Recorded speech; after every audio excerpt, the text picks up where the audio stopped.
광주대학교 법학전문대학원에서 노동법하고 사회보장법을 강의를 하고 있습니다.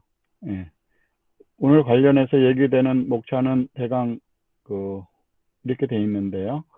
사실은 이제 노동조합과 관련된 부분, 특히 노동계라는 측면하고 또 기업이라는 측면에서 노동 문제 이런 것들이 좀 어떤 것이 있는가라는 부분들을 같이 이제 공유하고 또 이제 또 많은 지도 편달을 받는 그런 시간이 됐으면 좋겠습니다.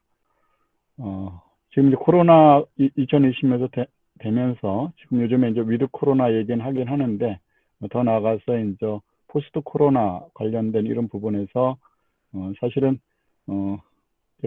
노동법 하는 입장에서 뭐 이렇게 거시적인 얘기는 하긴 좀 어렵지만은 요즘에 화두적으로 얘기되는 것들이 사실 이제 4차 산업혁명, 디지털 기술 산업 따른 산업 전환의 얘기 그런 것들이 한 포인트가 돼 있는데 또 그 앞에 요즘에 이제 기후 위기에 대한 문제도 얘기를 하고 있고 또 이제 현재 이제 당장 닥치고 있는 코로나 팬데믹에 대한 부분. 그래서 이제 코로나 팬데믹도 일시적인 뭐 현상이라기보다는 여태까지 여러 가지 경제 쇼크가 있었는데 그에 더불어서 굉장히 좀 막중한 그런 팬데믹 현상이 아니었는가. 그래서 그런 차원에서 우리가 이제 많이 얘기했던 패러다임에 대한 이런 부분들이 한국적 시각에서도 새롭게 전환을 모색을 해야 되지 않겠는가라는 그런 생각이 들고요. 그래서 그 밑에 여러 가지 얼거렸던 그런 내용들은 거시적이고 또 미시적인 이런 부분들에서 우리가 하나씩 얘기할 수 있는 그런 사항들이 아닌가 생각이 듭니다. 근데 그런 와중에서 일자리 문제 관련된 부분에서 질과 양의 문제, 또 그거에 따라서 요즘에 이제 많이 얘기하는 뭐 기본소득 얘기는 하긴 하지만은 사회보장적인, 보장법적인 그런 문제들을 또 어떻게 할 것인지, 또 디지털 시대 이런 거에 따라서 이 노동 문제가 굉장히 이제 변할 텐데 그런 것들을 또 어떻게 볼 건지 이걸 복합적으로 우리가 좀 봐야 되는 그런 시기에 와 있는 것 같습니다. 근데 이제 한국적인 시각에서 보면은 지금 요즘에 여러 가지 대선 전국이라고 그럴까요? 그런데 이제 얼마 안 남은 이런 부분에서 여태까지 문재인 정부가 지난 5년 정도 해왔던 부분들에 관해서 여러 가지 경제적인 상황들이 그래 녹록지는 않았던 것 같습니다. 그래서 이제 경우에 따라서는 위기라고 얘기도 하고 이런 부분에서 제 개인적인 머리에 말에 적혀 있는 것은 요즘에 국가 부채, 그러니까 부채 문제 이런 것들을 또 가계부채 포함해서 그런 문제라든가 또는 부동산 문제 뭐 이런 얘기를 하고 특히 이제 우리 실질적으로 생활하고 있는 일자리 문제 이런 부분들이 여전히 우리가 이제 경험했고 또 그것을 이제 극복해야 되는 그런 대안들을 모색하는 그런 좀 시기에 와 있는데 정말 앞길이 잘 보이지 않는 그런 부분들이 있는 것 같습니다. 하여튼 제도론적으로 여러 가지 이제 한국형 뉴딜 등등을 얘기를 하면서 뭐 고용보험이나 어떻게 보면 이제 한국형 실업부조까지 이렇게 제도론적으로 얘기가 돼 있는데 뭔가 가시적으로 기업이 살고 또 일자리 문제도 잘 이렇게 활성화되는 모습이 나타나면 되는데 여전히 그런 부분들과 관련해서는 외형적인 어떤 정책들의 시행들은 있는데 이제 결과들은 좀 불투명한 이런 모습들로 나타나고 있는 사정이 아닌가. 그 다음 페이지. 그래서 이제 여러 가지 이제 일자리 관련된 부분 관련된 통계인데요. 여기 이제 우측에 하단에 보시면은 좀 특히 이 고용률이나 실업률 관련해서 지금 이제 한 60% 정도인데 이제 오늘 신문도 보니까 굉장히 이제 3040에 관련돼서 취업률이 좀 떨어졌다. 그래서 우측 상단에 보시면은 2020년 작년 말로 76.2 해서 5년 전에 비추어서는 0.7인가요? 뭐 이런 정도로 이제 떨어져서 이제 굉장히 문제시하고 또 이제 전체적인 취업자 수 대비로 봤을 때에도 1260만에서 1170만 뭐 그러니까 이제 실질적인 취업자 수도 많이 준 이런 부분들인데 우측 하단에 보시면은 우리가 이제 실업률 내지는 고용률 얘기를 하면서도 이 뭐 자세한 의미는 뭐 제가 분석하기는 그렇지만 확장 실업률이라는 숫자도 굉장히 크고 또 사실상 취업자 수도 뭐 거의 500만에 가까운 뭐 이런 부분들이 돼서 이런 문제들은 좀 굉장히 좀 유의미한 그런 부분들이기 때문에 좀 여러 가지 그렇게 낙관적이지는 않은 것 같습니다. 그 다음 페이지.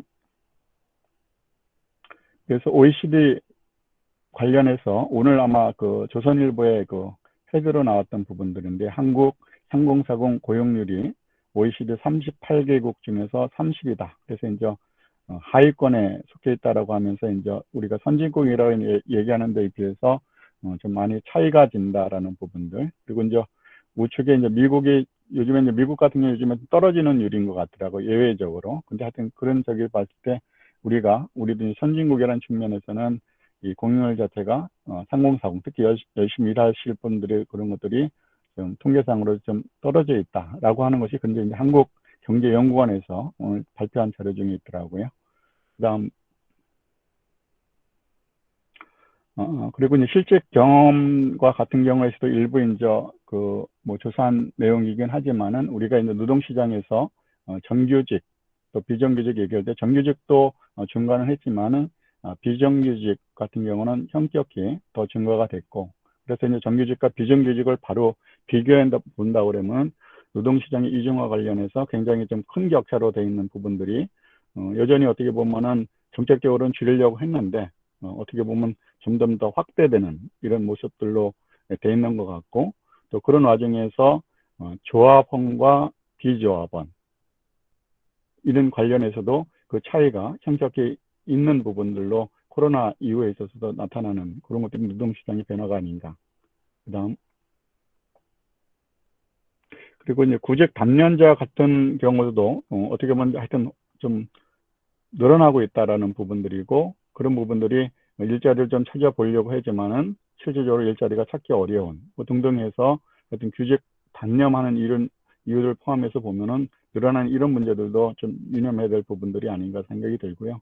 다만 이제 정책적으로 어떻게 할 것인가 관련해서는 뭐 일자리 정책을 좀 확대해서 그런 일자리가 증가될 수 있도록 하는 것이 필요한데 요즘에 이제 노동 쪽 하면서 좀 얘기되는 부분들이 그럼 어떻게 일자리를 만들 것인가 관련된 부분에서 직업 교육 내지는 훈련 강화, 직업 훈련 강화 이런 부분들을 많이 얘기를 하고 있는데 이제 그것이 제대로 지금 우리가 시스템적으로 되고 있는지 뭐 이런 부분들은 좀 검토할 부분인데 하여튼 방향성을 이렇게 제시를 하고 있는 것 같습니다.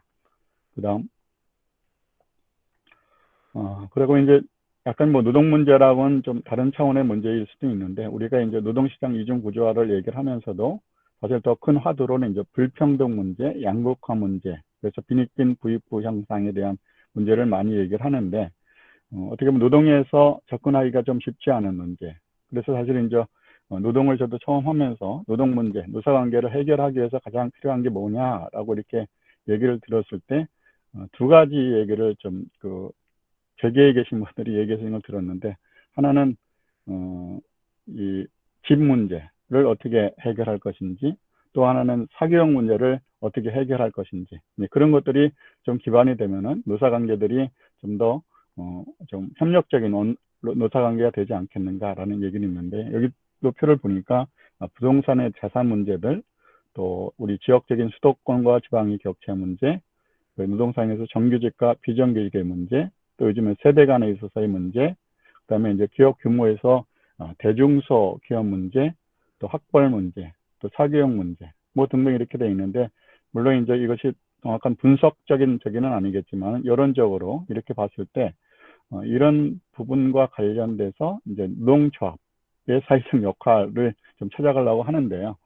사실은 이제 이게 만만치 않은 그런 주제이고 또 상대적으로 기업의 사회적인 책임 뭐 이런 것들도 같이 고려될 때 이런 양극화 문제에 대한 관점도 좀 필요하지 않은가. 그리고 이제 실질적으로 근저에 이제 만약에 위기 각오된 이런 부분들의 내용들을 보게 되면은 아주 기초적인 부분에 관해서도 여러 가지 그 위기 원인으로 인해서 위기가 되는 이런 부분들이 많은 것 같습니다. 사실. 그래서 이제 그만큼 어떤 사회가 굉장히 불안전하고 되고 있는 그런 부분들이 아닌가 생각이 듭니다. 그다음 그럼 이제 노동계 관련된 부분에서 이렇게 다 아시는 표들이긴 한데 노동계에서 이제 흔히 이제 노동조합을 만들 수 있는 사람들이 실질적으로 노동조합을 만드는 그것을 이제 노동조합 조직률이라고 그러는데요. 조직률이 사실은 물론 이제 87년 민주화라고 하는 부분에서는 굉장히 노동조합이 정말 엄청나게 늘었던 이런 부분들인데 이제 그때는 절대적인 근로자 수가 그렇게 상대적으로 지금 봤을 때 많지는 않았지만 하여튼 20% 가까운 조직률을 갖고 있다가 쭉 떨어지다가 우측으로 이렇게 보시면 2017년 이후, 그러니까 문재인 정부 들어서면서 쭉 하면 이제 조직률이 좀 이렇게 높아져서 한 지금 12.5% 정도까지 올라와 있고, 해당 근로자들은 한 53만 정도 이렇게 되는 거, 숫자적으로도 좀 늘었습니다. 물론 이제 북유럽이나 뭐 이런데 저기보다는 조직률이 그렇게 높지는 않은 건데, 이제 국내적으로 보면 이건 그만큼 조직률이 늘었다는 건데요. 근데 여기서 이제 늘었는 것이 어느 계층이 늘었는가라는 부분에 관련해서는 노동시장에서의 우리가 이제 흔히 대기업 공공 부분에 대한 부분에서도 는 부분들이 있는데, 이제 그렇지 않고 그 전에 이제 특수 고용 형태 종사자라고, 그러니까 근로자성 관련해서 다툼이 있었던 부분들에 대해서 좀 확대되는 부분들이 또 하나 있고, 또 이제 하청 근로자라는 그런 부분들 관련해서 그런 것들이 이제 조직화되면서 얘기되는 이런 부분들이 있어서 여론적으로는 노동 문제 관련해서 세력적으로라는 것은 또 차치하고라도 굉장히 좀 이슈화 될 수 있고, 또 국민들의 정서를 좀 자극할 수 있는 이런 많은 문제들이 이 노동 현안에서 현장에서는 나타나고 있다, 이렇게 말씀을 드릴 수 있습니다. 그 다음 그러면 이제 아주 기본적으로 얘기하는 노동조합 관련해서 앞서서 이제 노동조합원 수가 이제 전체적으로 봤을 때 지금 한 254만 정도 되는데 조직률은 12.5%. 이거는 이제 19년 말입니다, 사실은. 그러니까 이제 2021년이니까 20년 말로 하면 되는데, 그 통계가 11월 달 정도에 나와서 공식적인 통계가 나와서 그런 이제 말씀을 드렸는데, 하여튼 우리가 대표적인 상급단체가 두 개가 있습니다. 그러니까 잘 알고 있듯이 민주노총, 한국노총 이렇게 돼 있는데, 이게 이제 작년서부터 이 절대 이제 근로조합원 수가 한국노총이 1위였었는데 민주노총이 이렇게 바뀌어 버렸습니다. 그래서 상대적으로 민주노총 조합원 수가 한국노총보다 더 많아지면서 아직 이제 그런 것들이 가시화되어 있지는 않은데, 이 상급 단체들이 정부의 많은 위원회에 참여를 하고 있습니다. 그래서 그때는 이제 한국노총이 우선, 민주노총이 후순위로 해갖고 지분이 좀 한국노총이 더 많았는데, 이 조합원 수가 더 많아짐으로 인해서 민주노총이 여러 가지 위원회 관련돼서 이제 본인들의 목을 좀 달라라는 이런 부분들로 해서 뭐 최저임금위원회가 됐던 뭐 등등 여러 가지 이제 그런 노동위원회가 됐던 이런 문제들에 대한 참여의 폭을 더 넓히려고 이렇게 주장하고 있는 부분들이 있고요. 또 경우에 따라서는 실질적으로 지금 현 정부 여러 가지 정책 하는 그런 현장 내에서의 민주노총의 출신이라고 할까요? 그런 부분들이 좀 많이 참여를 해서 어떻게 보면 이제 이 우려를 살펴보는 부분 중에 하나 중에서 노동계가 그만큼 우리 사회적으로 생각하기보다는 훨씬 더 지대한 영향력을 미칠 수 있는 세력, 노동 세력이라고 볼 수도 있고, 뭐 크게 말해서는 정치 세력이라고 볼 수 있지 않을까라는 생각이 들고요.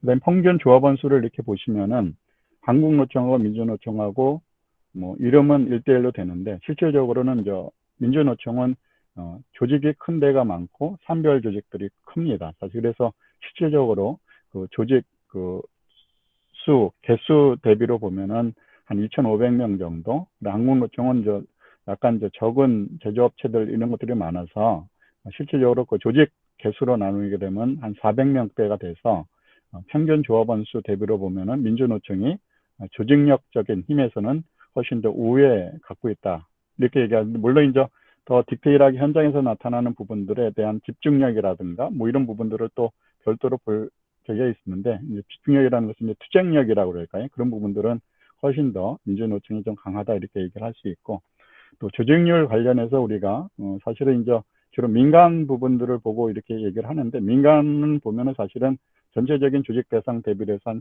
10% 정도, 그러니까 한 190만 정도가 되고요. 공공 부분을 보면 우리 공공기관 얘기를 할 때 조합원 수는 뭐 28만 정도 되지만은 공공기관 내에서의 조직률을 보면 70%가 됩니다. 그러니까 이제 공공기관은 거의 의사결정에 있어서 노동조합의 힘에 의해서 자지울 수 있을 만큼 조직력을 갖고 있다는 겁니다, 사실은. 그리고 이제 공무원 노조가 지금 이제 확장일로, 근저에 이제 소방 노조가, 소방 공무원들도 얼추 전국적으로 한 정확히 한 하지만 수만 명, 그러니까 지금 정확히 기억에는 안 나는데 한 6만 명 정도 전국적으로 이렇게 지방 공무원들이 이제 중앙 공무원이 되면서 또 그 소방 저기들이 이제 노동조합을 만들 수가 있게 돼 있습니다. 근데 이제 그건 차치하고라도 공무원이 지금 32만 정도로 이렇게 보는데 그 공무원 그러니까 5급 이상으로 이렇게 지금 노동조합에 가입을 할 수가 있는데요.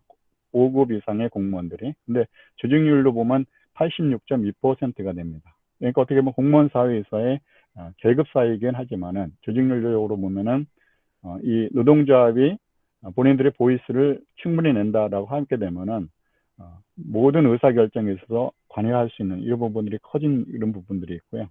그 다음에 교원 관련해서는 여기서는 14,000명밖에 이렇게 안 돼 있는데 그 정교조라고 우리가 알고 있는 그걸 보면은 이 통계상에서 그러니까 이 조직 현황 통계에서 2016년 관련해서 거기가 이제 불법 노조가 되면서 통계를 잡지를 않기 시작을 했습니다. 근데 이제 지금 교원 노조가 14,000명 정도 된다는 게 아니고 지금 현재 교원 노조 숫자를 뺀 그러니까 얼추 한 5만 명 정도 된다고 얘기를 하거든요.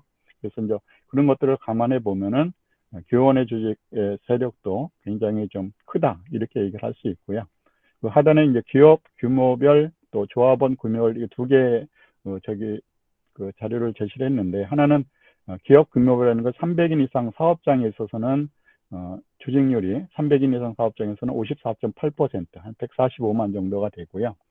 조합원 기업, 그러니까 조합원 수가 300인 이상 되는 데는 829개, 13.5%인데 그 근로자 수는 223만 명 정도. 그러니까 이제 노조 관련해서 밑에 이제 100인, 30인 미만 이렇게 하게 되면은 노조의 그 근로자 숫자 대비 또 조합 수 이렇게 하게 되면 그 양극화가 좀 심화되어 있는 이런 부분들이 있고 일부 이제 좀 300인 이상 이런 데들은 그 조합 숫자가 이렇게 상대적으로 많지 않다는 거죠, 사실은. 근데 이제 한 830개 정도 이런 것들에 대해서 이게 이제 관리 가능한 영역인가라는 것은 차치하고라도 전체적인 노동계 대비에 비해서는 그렇게 숫자가 뭐 수천 개 이렇게 되는 것은 아니기 때문에 13.5% 정도이기 때문에 그런 부분으로 이제 돼 있는 현상이 있고요.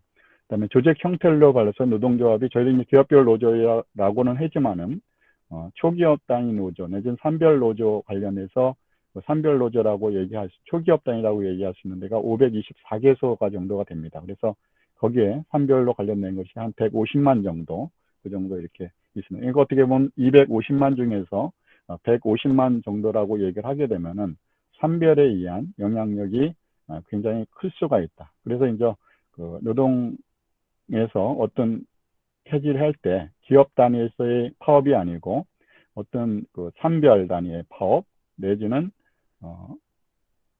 상급단체, 그러니까 한국노총, 민주노총이 있고 민주노총의 총파업 뭐 이렇게 했을 때는 일단 뭐 참석의 여부와 관계없이 그 조직력에 따른 전파가 다 된다 그러면 그만큼의 영향력을 갖고 있는 조직이다 이렇게 볼 수 있을 것 같습니다. 그 다음 그리고 이제 이 노조 관련해서 사실은 이제 우리 그 경제계 쪽이나 이런 데 항상 볼 때는 이제 현 정부의 재정 정책에 대한 문제에 대해서 이제 비판적으로 얘기도 하기도 하고 또 노동시장 유연화하면서 경직돼 있다. 그리고 이제 이것이 경제위기의 주범이다라고 하면서 남녀별 뭐 그런 얘기들을 좀 하긴 하는데 여전히 이제 뒷부분에 가서도 언급을 하겠지만 노동시장 이중구조 문제는 풀리지 않은 오히려 이제 문재인 정부 5년 동안의 부분에서는 실질적으로는 더 심화된 부분들이 있고요. 그 영향이 코로나 영향이다 이렇게 치부할 수도 있겠지만은 이런 부분에 대한 대안들 이런 것들을 어떻게 할 것인가라는 것은 모두에게 주어진 과제가 아닌가 생각이 들고요.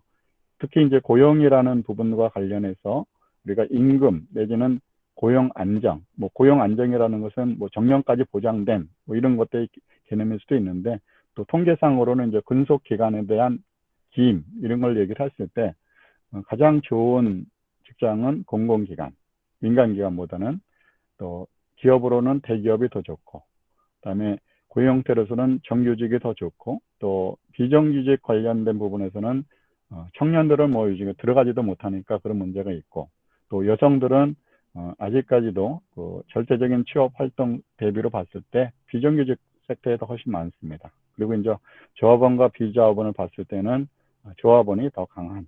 뭐 이래서 어떻게 보면 대기업, 정규직, 조합원 참 좋은 직장이 되는 거고, 또 공공기관의 정규직 조합원이라 그러면 더 보장되는 뭐 이런 부분들에 대한 구도를 우리가 그냥 단순화시켜서도 좀 이해할 수 있지 않을까라는 생각이 듭니다. 근데 이제 이런 거 관련들이 밑에 하단에 이제 참고 표시로 되어 있는 뭐 좌표라고 이렇게 했던 부분들은 우리 이제 선진국에 대한 동향과 같냐라는 부분에 관해서 약간 추세가 우리는 좀 달리 가고 있는 부분들이 있다라는 것을 좀 말씀을 드리고 싶습니다. 그 다음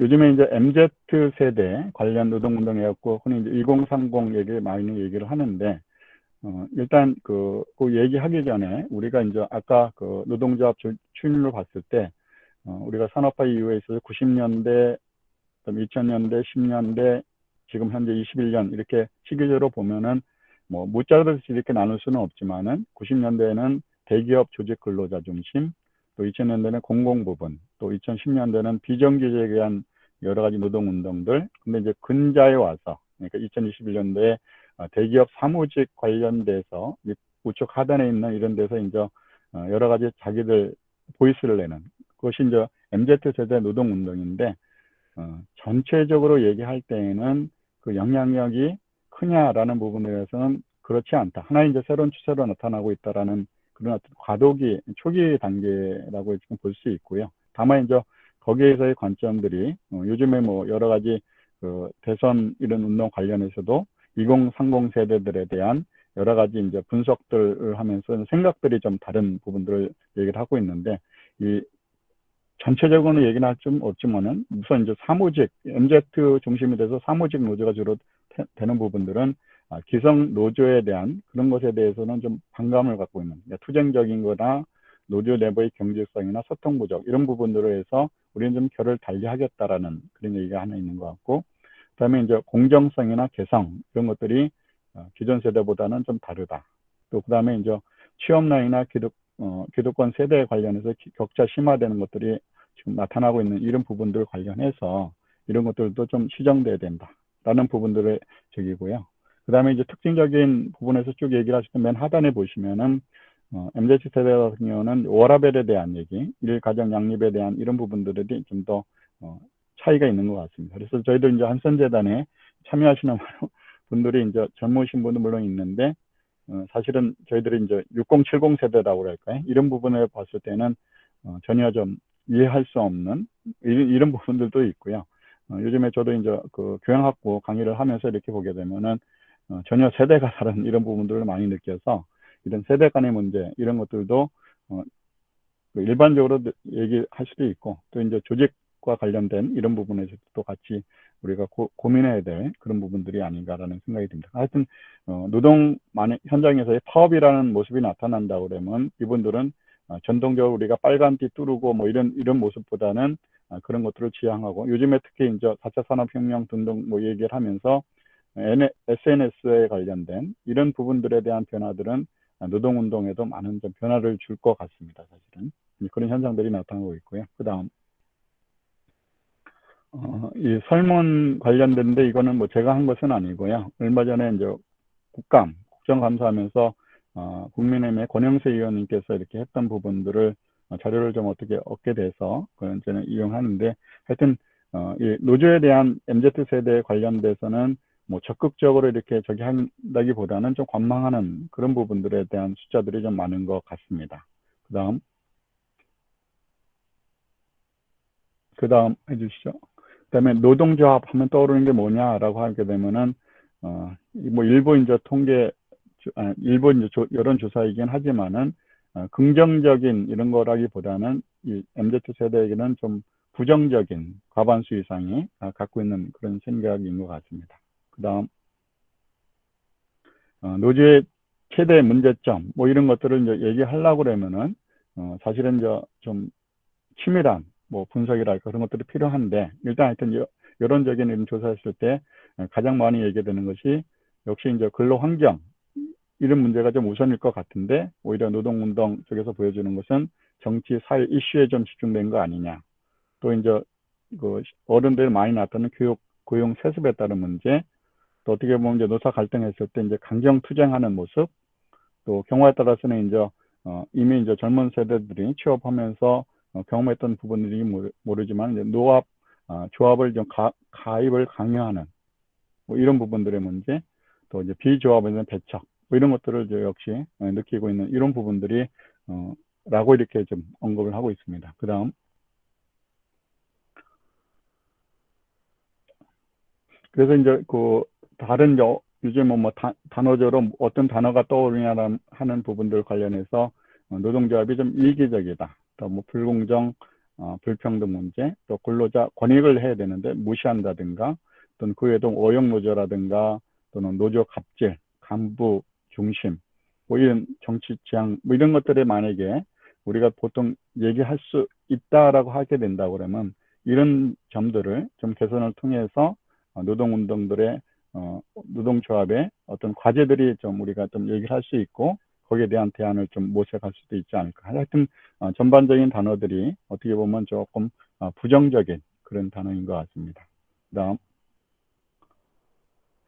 그러면 이제 노동조합의 역할이라는 부분에 관련해서는 여기는 MZ적인 부분이긴 하지만은 역시 노동조합에서는 근로자의 권익이 좀 우선돼야 되겠다라는 부분하고 또 조합원 자체들에 대한 연대력 강화 또 조합원의 요구를 관철을 위해서 좀 교섭력은 좀 필요하다 이런 부분도 얘기하고 있고요. 역시 인사제도 이런 데 관련해서는 공정하게 운영됐으면 좋겠다. 뭐 이런 얘기를 해서 우리가 보통 생각할 수 있는 그런 얘기들을 MZ 세대들은 좀 얘기하고 있는 것이 아닌가라고 이렇게 생각이 듭니다. 그다음 그러면 이제 이게 이제 사실은 제가 노동조합의 사회적 책임 이렇게 얘기를 하면서 이런 부분들을 어떻게 드러낼까라는 것들이 큰 화두의 문제도 있고 또 자잘한 문제들도 있는데 하여튼 문제 제기 차원에서 그냥 말씀드리는 걸로 하겠습니다. 사실은 이제 노동운동 관련해서 그 민주화라는 87년 이후에 있어서의 노동운동의 큰 흐름이 지금까지도 유지되고 있는 부분들이 분명히 있고요.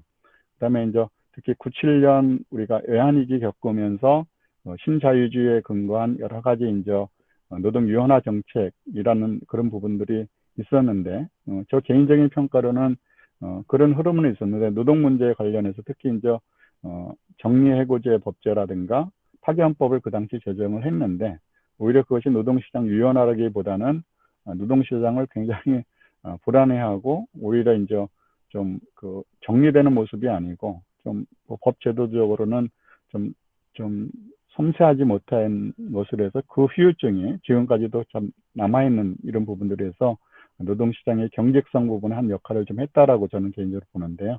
근데 그 이후에 우리가 그냥 쉽게 넘어갔던 2007년, 2007년도의 금융위기 문제라든가 또는 이제 이번 문재인 정부 때문에 촛불 시위 문제. 근데 이제 촛불 시위 자체에 대해서 여러 가지 하는 부분들의 평가들을 좀 정확히 우리가 이제 뭔가 정책이나 모든 것들 만들기 위해서는 힘이 있어야 되는데 이때 이제 사실은 순탄하게 이렇게 바뀌었으면 되는데 이 촛불 시위라는 공간을 통해서 거의 이제 그 어떤 시장적인 이런 기능을 하시는 분들이 거의 보이스를 낼 수 없는 그런 구조로 돼서 이런 시기마다의 이런 변화 속에서 사실 노동운동들은 굉장히 좀 컸던 부분들인데 그게 상대적으로 대응했던 이런 부분들에 관해서는 좀 그렇지 못했다. 근데 이제 다만 그런 노동운동들이 어떻게 보면 전투적인 뭐 갈등적인 대립적인 운동들이 계속되어 왔던 그런 모습들은 또 지적할 수 있을 것 같고 특히 이제 한국노총, 민주노총 두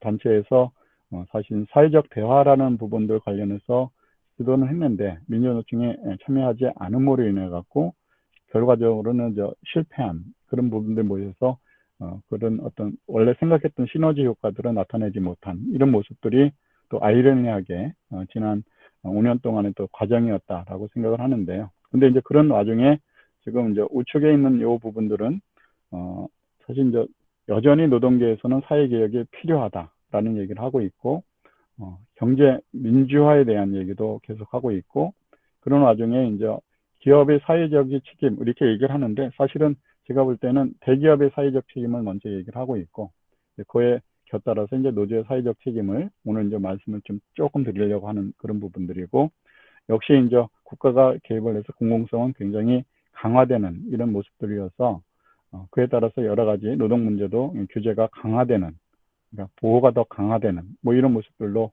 나타나고 있는 것 같습니다. 그리고 이제 양대 노총과 관련해서 노동운동의 악순환이라고 말씀을 드렸는데, 노동계 내부에서 사실은 여기 표현을 직접적으로 이렇게 쓰지는 않는데 양대 노총과 관련해 있어서는 좀 결을 좀 달리하고 있는 것 같습니다. 그래서 이제 어떻게 보면은 이런 부분들 관련해서 결을 달리하는 축에서 한 축에서의 어떤 강해진 그런 노동조합이 향후에도 어떻게 움직일 것인가라는 이런 부분들은 사회적으로 여러 가지 좀 논란을 거리를 좀 던져주고 있다고 생각이 들고요. 그런 와중에서 저희들이 이제 대기업이나 공공 부분 이런 부분들에 대한 의사 문제들은 훨씬 더 집중될 거기 때문에, 그리고 이제 요즘에 이제 저 개인적으로 삼성 같은 경우는 사실 문호조 경영을 이렇게 하시다가 거의 지금은 이제 윤호조 경영으로 가시면서 여러 가지 이제 정책적으로 결정을 하는데, 사실은 이제 그런 부분들이 좀 더 건전한 노사관계를 가는 쪽으로 마련됐으면 좋겠다는 생각이 드는데, 여러 가지 또 영향들을 좀 있는 것 같습니다. 하여튼. 그래서 하여튼 조직적인 경쟁력 뭐 이런 것들도 여전히 남아있지 않은가라는 생각. 그래서 이런 것들도 역시 세계적인 추세에 비추어서는 좀 우리가 결을 좀 달리하고 있는 그런 부분들이 좀 아닌가라는 생각이 듭니다. 그 다음 문제점 관련해서는 노동조합의 노동 정치라는 것을 사실 언급은 하고 싶지는 않지만은, 역시 이제 포퓰리즘이라고 우리가 많이 얘기했던 그런 부분들 관련해서 현상적으로 어떤 빈익분 부익부 현상 속에서 아마 노동조합에서는 노동 정치라는 부분들을 굉장히 계속 얘기할 수 있을 것 같고요. 다음에 이제 그런 것들에 대한 여러 가지 경험들도 했기 때문에 이런 걸 통해서 훨씬 더 적극적으로 본인들의 발언권을 강화할 것이다 라고 이렇게 생각이 들고, 다만 이제 지금 현재 지형상으로 이렇게 보면 우리가 많이 노동계에 기울어진 운동장 얘기를 하는데, 그런데 운동적인 측면도 그렇지만은 이제 정책적인 차원에서도 또 법적인 체도에서도 좀 기울어진 부분들이 있습니다. 그래서 이제 이런 부분들을 어떻게 보면 이제 합리화시키는, 뭐 정상화라고 표현하기보다는 이제 합리화시키는 이런 적인데요. 지금 현재 내에서 노동법 내에서 가장 크게 지금 좀 언급이 돼야 할 부분들이 이제 사용자의 부당 노동에 의한 형사처벌 조항 문제라든가, 또 노동조합의 여러 가지 부당 노동인데 노동조합의 부당 노동의 문제, 그다음에 이제 대체 근로를 우리가 금지하고 있는데 그런 이제 허용하는 문제, 또 이제 사업장 직장 점거 관련해서 지금 이제 전면 금지가 돼 있지 않고 부분적인 금지로 돼 있어서 이제 그런 문제라든가, 또는 특히 이제 노동조합 관련해서 그것을 전담해서 활동하시는 분은 우리가 노조 전임자라고 얘기를 합니다. 그래서 사업장마다 다른데 이것을 이제 현재는 근로시간 면제 제도라고 해갖고 조합 활동 포함한 여러 가지 것을 근로시간을 면제해 주면서 전임자 급여를 대체하고 있는데요. 근데 이제 저희들이 크게 이 부분을 이제 부각하고 잘 이제 파악하지 못하시는 부분들이 뭐냐면은, 이 당시 근로시간 면제를 바꾸면서 혹시 이제 전임자가 대폭적으로 이렇게 줄으셨다고 이렇게 생각하실지 모르는데, 그 당시 사실은 이제 이면적으로, 이면이라고 할까, 하여튼 보이지 않게 임금을 보존해 주면서, 그러니까 임금 인상을 통해 갖고 그 전임자들을 사실은 숫자를 줄이지 않는 그런 저기를 했는데, 요즘에 아마 노동조합 쪽에서는 두 가지를 생각할 수 있을 것 같아요. 현재 이제 근로시간 면제 제도에 관련된 허용 조건을 더 확대해 달라는 그런 규정을 만들려고 하는 그런 부분들이 하나 있고, 또 하나 이제 공무원 노조 아까 조직률이 높다고 이렇게 말씀을 드렸는데, 거기는 지금 노조 전임자 임금이나 급여 이런 부분들을 노조에서 해결하도록 되어 있습니다. 그렇다 보니까 이제 공무원 노동조합의 노조 전임자들 관련해서 임금 지급을 허용해 달라, 뭐 이런 것들이 사실은 이제 노동계에서 가장 큰 이슈로 지금 아마 정치권에 이렇게 얘기하고 있는 그런 부분인 것 같습니다. 그 다음 노사관계 뭐 평가 이 관련은 뭐 어제 오늘은 아닌데요. 하여튼 세계적인 글로벌 뭐 컴퓨티션 국가 경쟁 보고에 하면 노사관계 다른 순위들은 높은 것도 있는데, 노사관계 순위는 항상 전체적인 국가 대비로 해서 좀 하단에 있는 이런 부분들인데, 뭐 새삼스러운 뭐 지금 숫자는 아닌데요. 이 부분들을 어떻게 개선할 수 있을 것인가 라는 부분들은 뭐 쉽지는 않겠죠. 근데 이제 이걸 계속 안고 갔을 때 또 그 유의미한가라는 것은 이제 그렇지 않은데, 하여튼 순위는 굉장히 낮게 나와 있습니다. 그 다음, 이제 이하의 부분들은 민주노총에서 근제 이제 매 상반기, 하반기 이렇게 하면서 이제 조직원들에 대한 교육 자료를 이렇게 홈페이지에 띄우는 부분들이 있는데요. 그중 교환 내용 중에 일부를 그렇게 보였습니다. 그래서 특히 이제 뭐 한국노총보다는 민주노총에서 어디에 관심을 두고 조합원을 교육시키는가라는 것을 좀 알려드리고 싶었는데요. 좌측에 보시게 되면은 공공부분 비정규직의 재료, 또 노동존중, 소득주도 정상하면서 미진했다라는 부분의 평가이고요. 그 하단에 있는 부분들은 이제 여태까지 했던 부분들, 관련 투쟁에 대한 캐치프레이즈 이런 것들인데, 이것에 이제 아까같이 현재 정규직에 대한 민주노총 정규직에 대한 부분도 있지만 사실 이제 조직 확대 측면에서 그렇지 않은 이런 데에서도 투쟁 현장에서 많이 관여를 하고, 얼마 전에 스타벅스 관련해서 갑자기 일이 많으면서, 그러니까 이제 때가 되면은 물건을 많이 파는 와중에서 이제 너무나 일을 많이 한다라는 부분에서 이렇게 운동을 하는데, 이제 민주노총이 우리가 도와줄게라고 이렇게 하게 되니까 거기서 이제 도와주지 않아도 된다라고 이렇게 한 얘기가 있었다고 그랬는데, 하여튼 조직 확대를 할 수 있다라고 그러면 많은 부분에 이슈 부분에 이제 관여를 하고 있는 부분들이 많고요. 그다음에 이제 중대재해 관련된 이 부분 통계를 보여준 이유는 지금 이제 민간 기업에서 우선 재벌 뭐랄까 경영 책임자들이 가장 지금 두려워하는 것 중에 하나가 중대재해처벌법이라는 법이 통과가 돼 갖고 내년도 1월서부터 2022년 1월서부터 시행이 됩니다. 근데 이제 이 재해라는 것은 예방을 하긴 해야 되는데 일어날 수밖에 없는 또 구조도 있거든요. 그러니까 그만큼 그런 것을 예방하기 위해서는 준비가 되어 있는데, 우리 이제 산업 현장은 그렇지 않은 데가 여전히 많다는 거죠. 근데 이제 그런 거 관련해서 경영자들이 이제 1년 이상의 실형을 살 수도 있는 그런 법이 이제 중대재해처벌법입니다. 그래서 이제 중대재해 관련된 통계가 이제 민중에서 많이 일어나기 때문에 어떻게 보면 대표적으로 좀 처벌이 필요하다라는 부분들이 있어서 이걸 좀 얘기를 하고 있는 것 같습니다. 그 다음,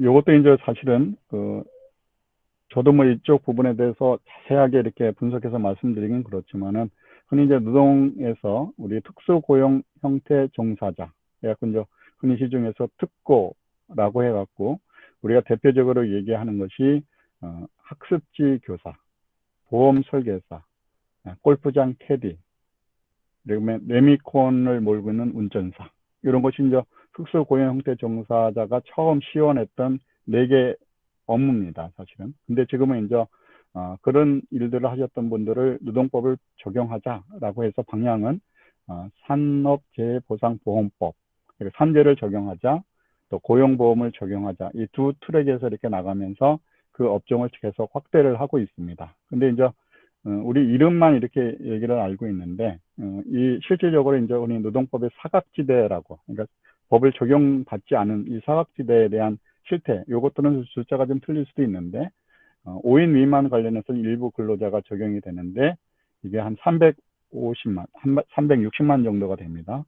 그리고 이제 간접 고용이라는 것은 이제 직접 고용이 아닌 간접 고용 상태에 있는 사람들을 350만 이렇게 얘기하고, 또 아까 특수고용 형태 종사자는 이제 아까 산재나 고용보험을 적용을 받지만은 실질적으로 근로기준법이나 이런 적용을 안 받고 있거든요, 아직은. 그리고 이제 노동자불부 설립을 하긴 하지만은 실질적으로 보호를 받지 않은. 그래서 이제 특수고용 형태 종사자가 220만. 그러니까 어떻게 보면 이제 중복되는 숫자들도 있는데, 하여튼 그리고 이제 연평균 사망 근로자 관련해서 230 사상자, 여기는 이제 질병 사망자까지 포함한 2,300명인데 실질적으로 사망 사고, 사고 사망. 그러니까 실질적으로 사업장에서 이제 일을 하시다가 질병이 아니고 사고로 돌아가신 분들은 지금 한 820명 정도 이렇게 되는데, 근데 이제 숫자상으로는 산재 사망 노동자 하면 이제 질병도 포함되는 거니까 연간 2,300명이나 돼. 이렇게 하면 숫자가 많은 거죠. 근데 이제 아까 중대재해 뭐 이런 거 관련해서 좀 더 큰 포커스를 갖고 있는 것은 사망사고인 부분들인데, 하여튼 거기도 연간 한 820명 정도 이렇게 줄지는 않고 있는데요.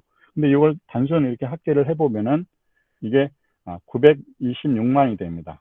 근데 우리가 이제 취업 근로자 수 저기로 보면은 1,800만 정도 된다고 그러면 50% 가까이가 어떻게 보면 이 노동법에 사각지대에 있다. 그래서 이런 부분들에 대해서 뭔가 노동법적인 보호가 필요하다. 이렇게 주장했을 때에는 그 영향력은 좀 이 관계자들 내에서 관심을 가질 수밖에 없는 이런 부분들이고요. 그 다음에 이제 위에 이제 350만 정도가 5인 미만 사업장에서 이렇게 돼 있는데 적용이 안 받는데 5인 미만 사업장이 적용되지 않는 다른 법률들이 있는데요. 그게 뭐냐면은 우측 하단에 있듯이 주 52시간 근로제가 적용이 안 됩니다. 그리고 이제 아까 중대재해법도 5인 미만은 언제 적용될지 모릅니다. 근데 이제 사고는 그쪽에서 많이 나는 거죠. 그리고 대체 공휴일.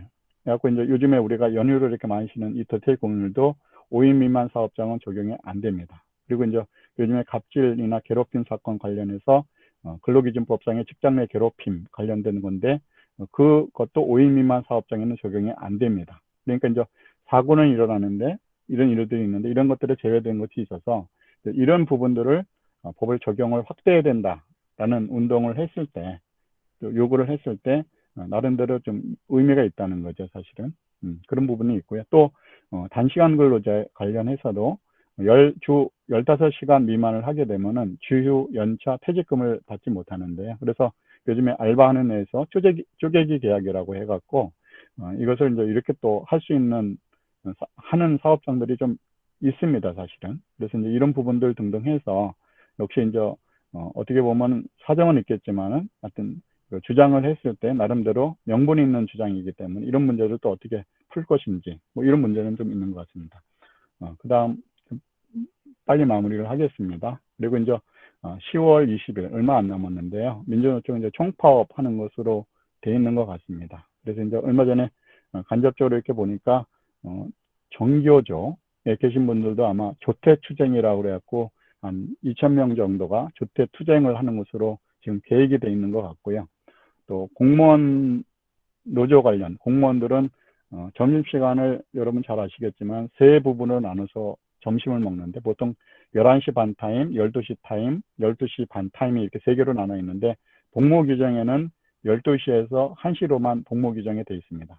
그러니까 관행상 10여 년 넘게 이렇게 해왔는데 요즘에 이제 공무원 노조에서 우리 점심시간을 12시에서 1시로 일원화해서 쓰겠다라고 해갖고 이제 10월 20일 날 그렇게 하겠다는 겁니다, 사실. 그러니까 그런 문제들이 같이 있는데 하여튼 이 총파업 관련돼서 하는 그런 와중에 앞선 그런 얘기들도 하면서 97년의 평가들은 어떻게 보면 이제 이런 것들을 했던 것들이 사실은 그 노사정에 있는데 관여했던 큰 이유 중에 하나인데 그 바로 밑으로 해서 문제 제기를 하고 있고요. 그다음에 우측에 있는 이런 부분들은 요 부분은 이제 민주노총의 자료는 아니고 요 부분은 이제 근자의 대선 주자들이 얘기된 공약을 제가 캐치해서 약간 관련된 부분들을 얘기했는데 위쪽에 있는 것은 지금 야당 쪽에서 얘기하는 겁니다. 그래서 이제 뭐 노동 개혁을 하겠다고 이렇게 하는데 여러 가지 캐치프레이즈를 보면은 표가 안 되는 캐치프레이즈들이 굉장히 많습니다. 그러니까 이제 그런 부분들의 문제. 그리고 이제 어디 노동계 귀족노조 얘기하면서 민주노총 기득권 해체 이렇게 얘기를 하고 있는 부분들이 있어서 이게 순기능인가 라는 부분들에 관해서는 한번 고민들을 좀 해야 되지 않을까라는 생각이 들고요. 오히려 이제 지금 여당 쪽에서 얘기하는 이런 부분들을 보니까 경제적 강자의 횡포 근절, 플랫폼 발행 사업자의 단체 결산권 협상권 보장 뭐 이런 것들을 만약에 대비를 한다라고 그러면은 어떤 게 더 유의미한가라는 부분들은 여러 가지 좀 생각을 하게 합니다. 예, 그 다음. 이거는 총파업하면서 3대 핵심 의제, 15제 과제 이렇게 해서 요것을 이제 크게 뭐 사회적 대응 요구, 불평등 타파 요구, 노동 기본권 요구 이렇게 하나하나 이렇게 보게 되면은 굉장히 노동 문제 제한되어 있는 게 아니고 굉장히 강범위하게 주장을 하고 있습니다. 뭐 불평등 타파 같은 요구 관련된 이런 부분들을 보면 그러니까 이제 논의 쟁점들이 굉장히 넓게 제시를 하고 있다. 그 다음 그러면 이제 그런 부분에서 약간 좌측에는 노동 문제도 굉장히 큰 현안들인데 우측에 보게 되면은 뭐 기후 위기서부터 국토, 부동산 문제서부터 국방 예산 문제서부터 또 부동산 불로소득 등등 이런 것들 관련된 것을 이렇게 보면은 이게 시연된다는 부분들이 아니고 운동을 하면서 이런 주장들을 하면서 어떻게 보면은 이제 문제 의식을 관심을 일으킨다는 거죠. 그러니까 이런 부분들을 또 우리가 어떻게 봐야 되는가. 예. 그다음 오늘 말씀드릴 사실 노조 역할, 사회적 책임 관련해서 여러 가지 노조 역할에서 변화 요구가 사실 필요합니다. 그래서 그런 부분에서 좀 제시를 한다라고 하게 되면은 근로자들이 사실 이제 평생 직업이라는 측면에서 직업 훈련이라든가 교육 훈련 이런 부분들 관련해서 사실은 이제 지금 어떻게 보면 우리가 시장론자조차들도 이런 부분에 좀 관심을 가져야 될 부분들인데 실질적으로 이제 그런 거 얘기할 때 맨 하단에 있는 비판이라고 써놓는 부분에서 보시면은 공공 부문의 고용 확대라든가 최저임금의 인상이라든가 고용보조금 확대 이런 것들은 또 정책적으로 나타나면서 여야가 다시 공유 얘기를 하고 있어서 이런 정책들은 굉장히 일시적인 정책들이거든요. 근데 이제 그 위에 근본적인 이런 부분들에 대한 패러다임 이런 것들이 제기가 안 돼 있는 것들이 좀 아쉬운 부분이 좀 크다. 그래서 그런 방향들을 좀 가야 될 부분들이 기업의 역할이기도 하고 노동조합의 역할이기도 하고 또 정부의 역할이기도 않나 그런 생각이 들고 그다음에 이제 이 고용 관련된 질서 확립이 좀 필요한데 여러 가지 이제 민간 노사 자치 이런 강화 등등등 필요한데 결국 이제 노조의 사회적 책임 관련된 부분에서 노조에 크게 양대 노총이 있다고 그러면은 이 통합하는 분위기 조성을 한때 얘기했지 지금 현재로서는 얘기하기는 좀 어렵지만은 이런 것들이 조성이 좀 필요하고 더 나아가서는 노사정에 있어서의 사회적인 대화가 원만히 이끌어 나갈 수 있다고 그러면 근데 이런 것들은 굉장히 정치적인 결단이 좀 필요한 부분이어서 거기서 여러 가지 노조 윤리 문제라든가 운영에 관련된 문제 또 윤리 강령 문제 행동 이런 문제들도 제대로 얘기할 수 있다라고 그러면은 노조 역할은 좀 긍정적으로 생각할 수 있는 부분도 없지는 않다. 그다음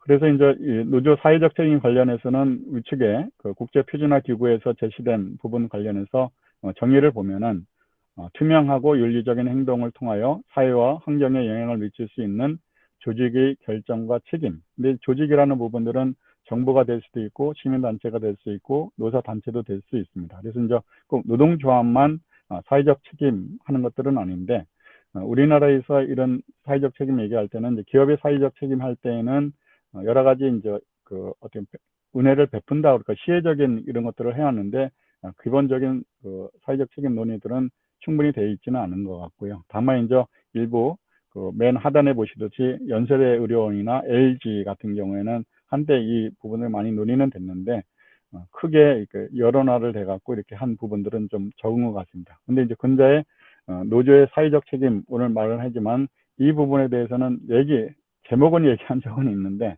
근본적으로 논의를 한 적들은 그렇게 많지는 않은 것 같습니다.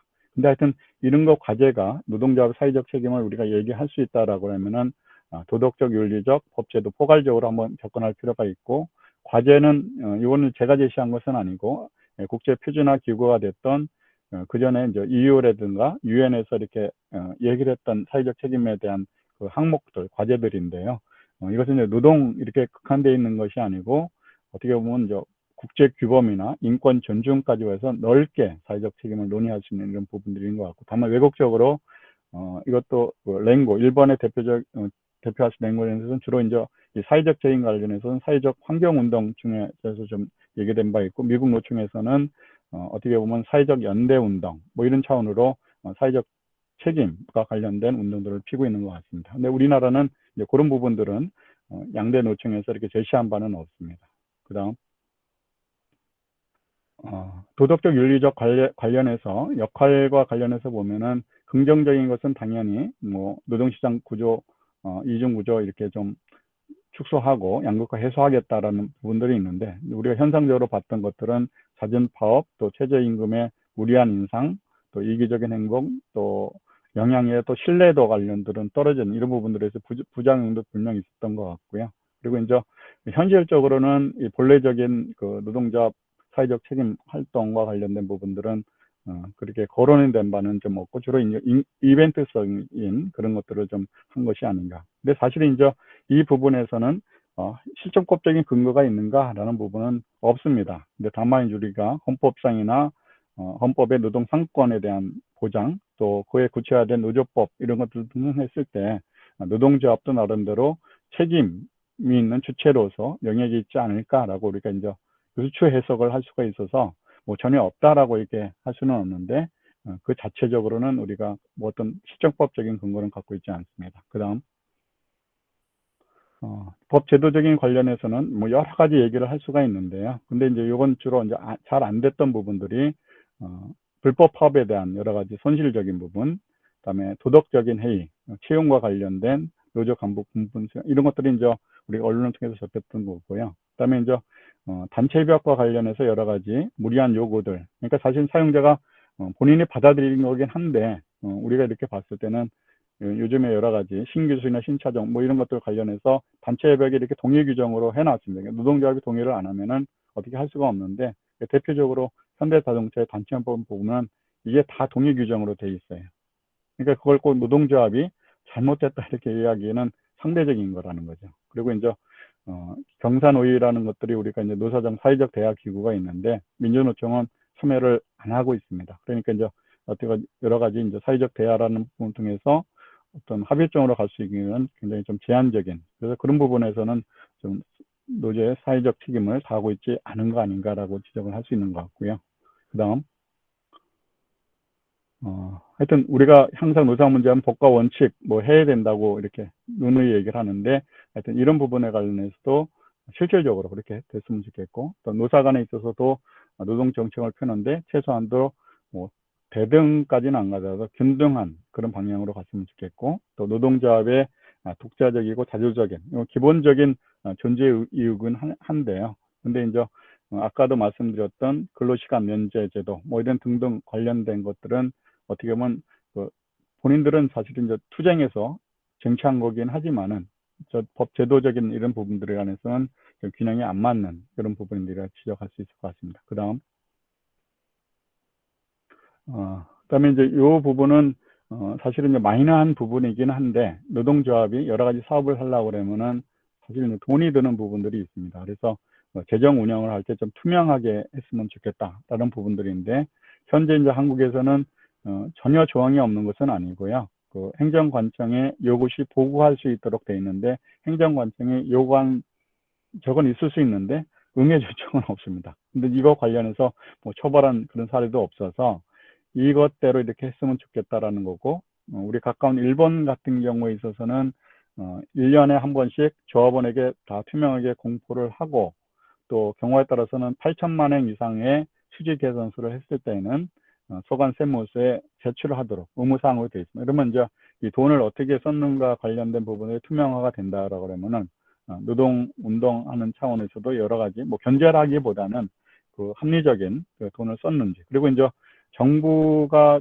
재정 지원하는 사업들이 좀 있습니다. 근데 이제 저도 이제 그 자료를 좀 이렇게 입수를 하려고 이렇게 여러 통로로 얘기를 했는데 정확히 그 통계들이 자료들이 좀 없더라고요. 그래서 어떤 부분들은 이제 그 민주노총 같은 경우에 한때 지금 이제 사무실이 서울에 안에 있는데 그게 임차된 사무실이거든요. 근데 그 임차료 자체를 교육적인 목적에서 그 임차료, 그러니까 뭐 몇 억은 아니고 한 35억 정도 되는 것 같더라고요. 그러니까 국비에서 이렇게 임차를 이렇게 대비하는데 어떻게 보면 뭐 큰 돈이 아닐 수도 있다라고 하게 되는데, 사실 이제 사업비는 전반적으로 이렇게 보게 되면은 흔히 이제 뭐 그 노사, 그러니까 노동계하고 사용자라는 부분에서 보면은 그런 예산적인 부분에서는 오히려 경제계에서 더 투자를 덜 하는 이런 부분들도 있고요. 또 영구적인 인력이나 이런 인프라에서는 또 그런 부분들에 대해서 또 부족한 부분들이 있습니다. 그래서 노동 문제가 굉장히 중요하다고 얘기를 하면서도 실질적으로는 투자가 안 되는 그냥 분야 중에 하나입니다. 네, 그 다음 그리고 노조윤리 재정립을 해서 노사가 사실은 여태까지 이제 얘기를 할 때 노사관계 우리나라는 어떻습니까? 어떻게 하면 잘 될까요? 라고 얘기했을 때 불신 문제를 해결하면 좋겠다. 그래서 87년 이후에 제가 노동 이쪽 관련해서 얘기 들을 때 노사 문제 어떻게 해결할 수 있을까요? 라고 하면 노사가 서로 신뢰하면 됩니다라고 이렇게 얘기를 하는데, 이제 우리나라는 갈등과 대립으로 해서 신뢰를 하지 않습니다라고 해서 이제 그런 문제들에 대한 현상들은 이제 정치 지도자들이나 또 노사 지도자들이 큰 틀에서 결단을 통해서 신뢰 구축할 수 있는 틀을 만드는 것도 굉장히 좀 필요하다 이렇게 생각하고요. 요 맨 마지막 부분들은 사실은 이제 향후 노동조합의 사회적 책임이라는 것을 할 때는 이런 방향으로 좀 실질적인 것이 있어야 된다라는 방향을 좀 찾고 싶은 건데요. 결국 이제 노동조합이 사회적인 기부도 하고 자선 구호 활동도 좀 강화를 할 수 있으면서 또 지역사회의 한 일원이기 때문에 그런 경험과 자원 또 노력의 교환 프로그램도 개발 추진도 하고 또 사회 공연 봉사활동에 대해서 나름대로 이제 제공을 한다라고 그러면은 그런 거에 대한 세제 혜택, 포상 뭐 이런 것들도 노동조합 사회적 책임을 실현하는 데 있어서는 필요한 제도인 것 같습니다. 그러니까 이제 노동조합 오늘 사회적 책임 얘기는 했긴 했지만은 이제 그와 더불어서 기업의 사회적 책임도 같이 우리가 생각할 수 있고 결국 이제 노사 문제도 그런 것들이 다 구현이 된다라고 그러면은 또 노사 관계가 신뢰하는 것을 구축하는 데서 또 일조를 할 수 있지 않을까 그런 생각이 들었습니다. 뭐 이것저것 말씀을 드렸는데 그냥 대강 이런 문제들이 노동 문제에 좀 현안이 돼 있고 또 앞으로 고민할 거리들이 아닌가라고 이렇게 생각이 들었습니다. 좀 많이 취재됐습니다. 이상입니다.